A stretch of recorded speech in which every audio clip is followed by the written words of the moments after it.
kok bisa seorang seniman basisnya Ahmad Dhani yang konon katanya mulai umur 13 tahun sudah diperkenalkan dengan musik rock, musik punk, dan sehingga dia akhirnya menjadi basis yang cukup nama di Indonesia. Kadang-kadang kita sama-sama seniman, rasanya nggak enak mau nge-charge gitu loh, kebanyakan free gitu loh. Nah ini sekarang aku mau coba masuk ke situ.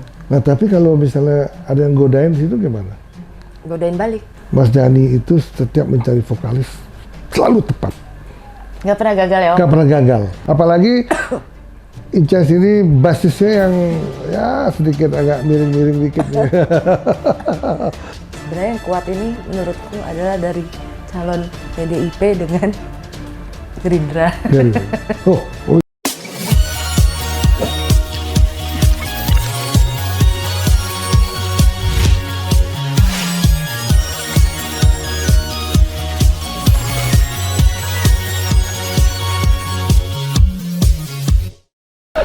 Selamat pagi semua para pemirsa. Saya kedatangan orang yang di sebelah kiri saya lagi senyum-senyum simpul. Dia sudah beberapa kali datang ke Bali dan sangat menyenangkan sekali orangnya karena ternyata bisnisnya sangat sukses. Nanti kita ulik bisnis apa sih, pengen tahu kok bisa seorang seniman basisnya Ahmad Dhani yang konon katanya mulai umur 13 tahun sudah diperkenalkan dengan musik rock, musik punk, dan sehingga dia akhirnya menjadi basis yang cukup nama di Indonesia. Malah dia pernah mendapat kalau nggak salah penghargaan dari ASEAN ya. Oh, Om tahu sih? Tahu, saya dapat feeling aja gitu loh. Nah, udah malah melintang dengan kotak, akhirnya kebesaran Ahmad Dhani memungut dia, bukan mungut loh, memungut artinya memungut dia, dijadikanlah sebuah band Triad. Bagaimana kabarnya Icas? Baik Om, terima kasih sudah dijamu ya. Aku selama di Bali tinggal di tempatnya Om Ade, di Villa Alampuri. Udah kayaknya mau sebulan ya, tapi ya. Uangku nggak laku di sini. Jadi kalau seniman ke Bali, kita punya beberapa hotel. Kadang-kadang kita sama-sama seniman, rasanya nggak enak mau nge-charge gitu loh, kebanyakan free gitu loh.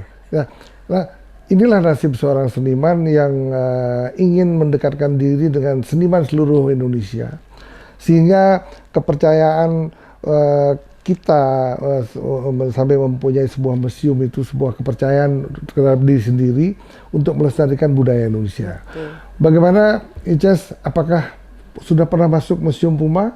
Nah ini sekarang aku mau coba masuk ke situ. Nah tapi kalau misalnya ada yang godain situ gimana? Godain balik.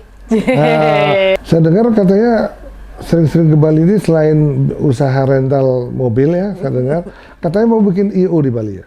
Ya bikin I.O. Jadi sekarang aku tuh lagi ngerjain kalau di musik itu bareng sama Pare dan Posan bikin band namanya Jas Merah. Wih. Nah ini Jas Merah ini itu ada hubungan dengan politik-politik juga loh ini. Kenapa judulnya Jas Merah? Sekali-sekali merupakan sejarah. Oh, wah, itu bagus tuh. Karena kan kami bertiga ini kan memang dulu kami di Kotak. Di Kotak kami bertiga. Terus kami sudah enggak, terus akhirnya kita bikin project ini band Jas Merah. Gitu. Oh. Ya nanti kalau udah jadi nanti latihan di sini ya. Oh iya dong, iya dong, gitu iya dong. Nanti mungkin bikin video klip di sini boleh Om? Boleh. Nah terus ada upcoming, nggak upcoming sih, sudah lagi dibikin. Aku, Mita, Iqmal sama DJ Guslan. Ini lebih elektro. Oh gitu ya. Elektromusik. Ya, elektromusik ya. Iya. Jadi kita bawain juga lagu-lagunya The Virgin, terus lagunya Mas Dhani, ya. Tapi dengan izin ya. Dengan izin. Nah maksud saya apa, tipikalnya tuh rock atau apa ya? Oh lebih rock lagi? Elektro. Elektro. Jadi kayak lebih ke live PA. Acara untuk di klub, di outdoor bisa, dimanapun bisa lah. Nah itu lebih mungkin saat ini lebih dibutuhkan itu ya. Terus teman-teman tuh percayain aku jadi, udahlah Ces, lo aja yang jadi manajer. Lo kok aku sih? Ya udah, gua setuju deh. Mr. Puisi setuju Ica Mr. jadi Puisi. manajer. Saya kasih pinjam fasilitas di Bali nanti apa Aku aja. jadi manajernya. Ya Padahal kan? aku bilang, aku udah deh jangan aku bilang gitu. Nanti malah aku lagi ngurusin ini banyak kan. Udah nggak apa-apa, pokoknya kita pengen lo aja yang jadi manajer. Aduh ya ampun. Akhirnya udah jadi manajer ya. Oke. Kemarin kita udah sempet main tuh di Jakarta. Jakarta ya. Jas Merah tuh judulnya oke juga deh. Udah banyak orang tahu ya. Iya, terus merchandise-nya juga sudah dijual. Ah, itu. Online. Online ya. Iya, ada Udah di dijual. Instagram, ada di Instagram. Oke. Oh, di online aja. Apa berupa apa ini ya? Kaos? Ada kaos, topi, terus apa sih, tas, kayak gitu. Oke. Gimana penjualan di online-nya? Mau bikin di marketplace sendiri atau dititipkan ke orang? Kemarin tuh kita baru berapa hari aja Om. Jadi Ya. belum sempat ada marketplace, belum sempat ada apa. Jadi by Oh, admin. online. Ada dari lewat IG dulu Iya, ada ada di IG kontaknya ya. di Instagram. Mereka bisa nge-DM, bisa nge-WhatsApp Oh, langsung. oke. Dan kemarin sebelum ke Bali tuh Om yang aku cerita, sebelum flight jam 6 jam berapa sore ya? Jam 6 sore. Paginya kami bikin video klip dulu. Oh, di Jakarta. Iya, di Jakarta, Jas Merah itu. Oke. Wah, Selesai. saya doain sukses. Amin, makasih Karena Om. dari judulnya juga Jas Merah, Jas Merah. di mana juga minta izin untuk bisa nyanyikan lagu-lagunya Madani, mungkin lagu-lagu teman-teman yang lain. Saya doakan program ini sukses. Titip pesan, kita harus konsisten. Baik. Kalau nggak konsisten, pasti tumbang. Baik. Gitu loh. Konsisten, Konsisten. mentor aku ini. Nah, Panutan. dan mengenai The Virgin mau ke Bali, kapan dia mau ke Bali itu? Nah ini dia, Mita sama Dara ditunggu ya sama Mr. Puisi di sini. Nanti kita bareng ke sini. Iya, Ke Villa Alam Puri, ya. Ya. Jadi, nah, selain oke deh, sekarang kenapa kok lari ke bisnis? Kenapa nggak teruskan mungkin promosi buat triadnya sampai jangan mau kalah dong sama Dewa 19 gitu ya. Nah. Pemilihannya sama, kenapa kok yang satunya moncer, yang satunya kok biasa-biasa aja? Ada apa sih sebetulnya? Sebenarnya untuk triad ini Mas Dani sudah merencanakan sesuatu nih Om. Oh. Nggak tahu ya udah boleh dipublish apa belum. Tapi aku ngomong aja ke Om nih. Ya kalau rencana kan boleh aja. Siapa tahu asal jangan dikasih rencana apa yang pasti, tapi kan kira-kira seperti apa? Kira-kira. Rencananya. Anggap aja nih dalam mimpi, kira-kira kayak apa gitu. Jadi gini, karena kan Mas Dani kan sibuk banget sama Dewa. Sibuk full. Sementara tawaran untuk triad tuh masih banyak juga. Banyak. Tapi di nomor 2 kan. Jadi nggak bisa diambil karena kan bentrok jadwalnya. Loh, enggak, kenapa enggak? Misalnya Ahmad Dhani enggak bukan Ahmad Dhani sibuk, ganti anaknya kan sama aja. Jadi gini Om, jadi mau mengadakan audisi untuk vokalis triad.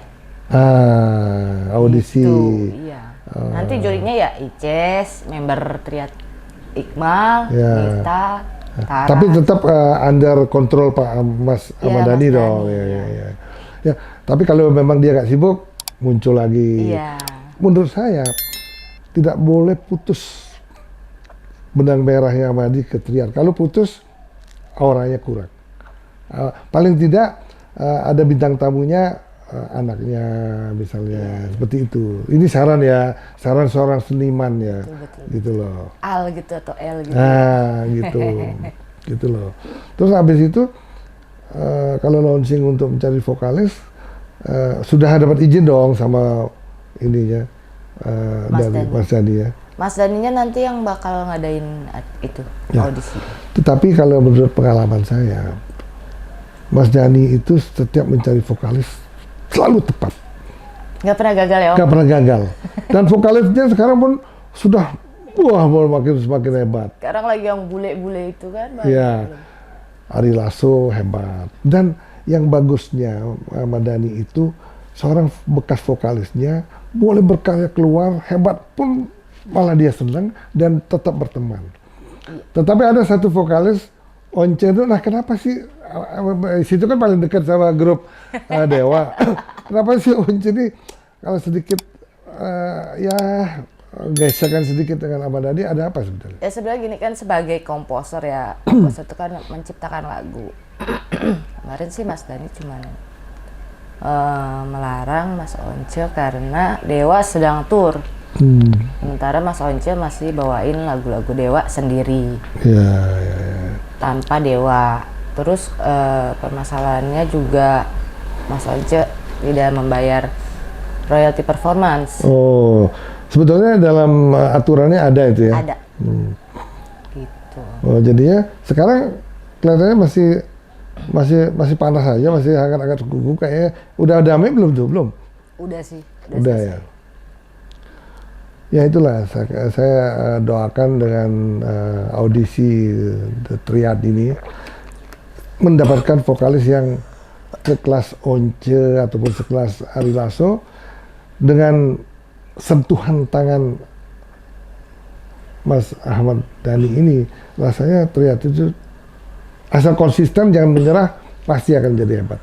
Apalagi Icas ini basisnya yang ya sedikit agak miring-miring dikit nih. Kan kata Om kalau nggak miring nggak sukses. Ya itu, kalau pemain band, seniman, kalau nggak miring nggak akan sukses. Harus ada miring-miringnya Om. Ya, coba dulu Van Gogh, seorang seniman luar biasa, mendunia, harganya ratusan juta dolar per pieces. Dia itu pada saat ngelukis, dia lupa apa namanya, ada warna merah tuh dia kehabisan gitu. Dia potong kupingnya, ambil darahnya untuk langsung coba. Nah kan, seperti itu. Tapi kamu jangan potong kuping, potong rambut aja gitu loh, gitu loh. Gitu. Jadi, tapi terima kasih Icas. Tadi saya ketemu mama kamu ya. Iya, mama pengen kenal sama Mr. Puisi yang berbaik hati. Wah, luar biasa, baik sekali nih Om ini. Ya, ternyata mama kamu itu mengerti koleksi-koleksi lukisan saya. Salah satu lukisan Air Bonnet, mamanya tahu, saya juga kaget loh. Kok tahu Air Bonnet? Oh iya, karena sering baca lukisan-lukisan bagus Air Bonnet ini. Nah itu saya juga senang sekali melestarikan lukisan.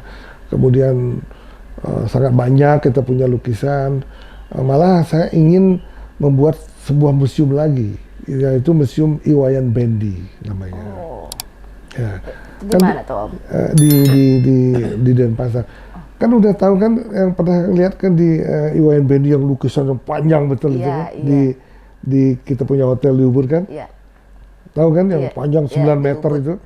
Nah, itu saya ingin melestarikan. Saya juga tidak ingin menjual lukisan-lukisan itu, karena kalau jual juga cukup mahal harganya. Saya ingin melestarikan dengan sebuah museum. Nah, itu cita-cita saya, ingin melestarikan pelukis-pelukis ternama di Pulau Bali yang sudah meninggal gitu ya. Kalau nggak salah Ridi juga ya? Ridi udah meninggal, kita juga mengkoleksi banyak lukisan Ridi. Nah, kamu sekarang kan? Di Villa Ridi kan. Jadi di sini ada Villa Inyoman Gunarso, Villa Ridi, Villa Iwayan Bendi. Nah, kita sekarang ini sedang duduk ini di Villa Iwayan Bendi, makanya kita lihat kan lukisan Iwayan Bendi banyak di sini. Ada juga Villa Lempad di sana, lukisan Lempad gitu lah. Jadi, nah itulah kecintaan saya sebagai seniman, sebagai penulis novel yang ingin terus-terusan bergerak dan melestarikan seni budaya Indonesia. Nah, klimaksnya ya kita udah punya museum namanya Museum Puma. Betul. Nah, saya minta nanti timnya ini ajak Icas ini jalan-jalan ke situ. Jalan-jalan ke Museum Puma. Tetapi kalau ada yang goda, ada suara-suara yang nggak bagus, jangan takut. Emang suka ada? Wah. Nah ini, jadi nanti tanyakan aja yang penjaga di sana, kemungkinan ya mudah-mudahan nggak ada godaan. Biasanya kalau hati, dulu ya. Kalau hati kita bersih, tulus, baik, rasanya di mana-mana di dunia ini tidak ada godaan. Entah museum, di sungai, di pegunungan, di mana-mana tidak ada godaan.